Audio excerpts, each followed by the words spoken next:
Hello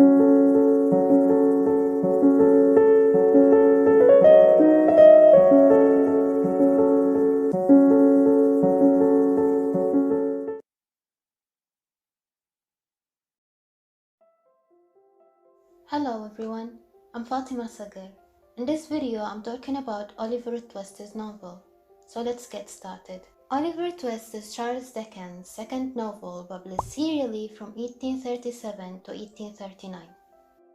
Set in the 19th century Victorian England, Dickens touches on topics like child labor, domestic violence, stuffing of children as criminals, and children's life in the street. The novel is supposedly inspired by Dickens' own experience as a young boy, as he himself was a child worker after his father was sent to the prison. Oliver Twist was born in a workhouse in the 1830s. His mother, whose name no one knows, was found dead on the street just after Oliver's birth. Oliver spends the first 9 years of his life in a terrible orphanage, but when he's 9, he's sent back to the workhouse for adults, where all the boys suffer harsh treatment and near starvation. One day, the boys bullied Oliver into asking for more gruel at the end of a meal. Please, sir, I want some more. Oliver is punished as a result. He was taken as an apprentice by a local undertaker, Mr. Sowerberry. The undertaker's other apprentice, Noah, ruthlessly mocks Oliver over his mother's death. Thence, Oliver runs away towards London, starved and exhausted. In London, he meets a boy of his own age, named Jack Dawkins, who calls himself the Artful Dodger. Jack offers him free shelter and food, and takes Oliver to his benefactor Fagin. It turns out that Fagin is the leader of a gang of boys who are all pickpockets and thieves. Fagin sends Oliver on a pickpocketing mission with the Artful Dodger and another boy named Charlie. Charlie and the Dodger steal a handkerchief from an old gentleman, Mr. Brownlow, and run away. When Mr. Brownlow feels his handkerchief missing, he turns around and finds Oliver. As a result, Oliver is falsely accused of the theft, and he got arrested, but the bookseller who witnessed the theft testified that Oliver did not commit the crime.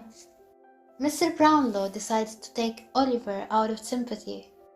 Oliver is fed and nursed back to health. Elsewhere, Fagin worries that Oliver might tell the police about his criminal gang, so he decided that Oliver must be brought back to the gang's hideout.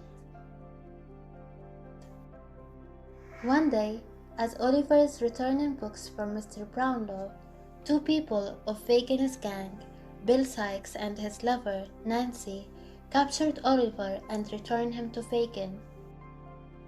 In a new attempt to get Oliver into the criminal life, Fagin sends him to assist Sykes in a burglary.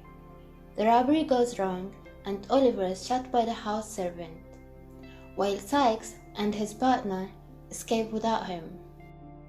The two who live in the house, Mrs. Miley and her beautiful adopted niece Rose, take Oliver under care. They protected him from police and nursed him back to health, with the help of a kind doctor, Mr. Losburn. One day, Oliver wakes from a nightmare to find Fagin and his mysterious partner, Monks, staring at him through his window.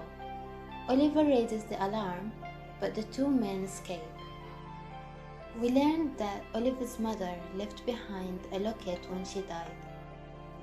Monks obtains the locket, proving Oliver's parentage, and destroys it. Monks is Oliver's half-brother, who wants to destroy Oliver and keep their father's entire inheritance. When Monks is relating all this to Fagin, they are unaware that Nancy is eavesdropping on them. Worried for Oliver and his safety, Nancy decides to visit Rose and reveal her discovery. She refuses to disclose any information about her lover, Sykes, and Fagin. When Mr. Brownlow returns to London, Rose privately tells Mr. Brownlow about Monks's plot. The two then plan a meet-up with Nancy near the London Bridge. Nancy meets with Rose and Mr. Brownlow near the London Bridge, just past midnight. She tells them what Monks looked like and how to find him.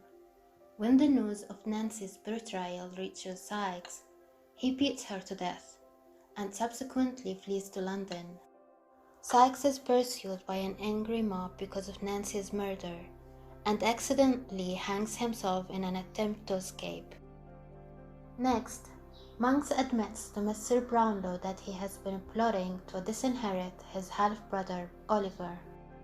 Monks further confesses that he paid Fagin to turn Oliver into a thief in order to destroy his life.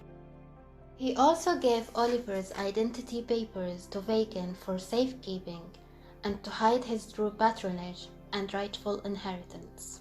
Eventually, under pressure from Mr. Brownlow, Monks testifies under oath about how he tried to sabotage Oliver out of his inheritance. Oliver decides to share his inheritance with Monks, but Monks falls in his reckless habits and goes to jail, then dies. Once Oliver knows who he really are, felt truly happy, Mr. Brownlow adopts Oliver and they lived as a family for the rest of their days.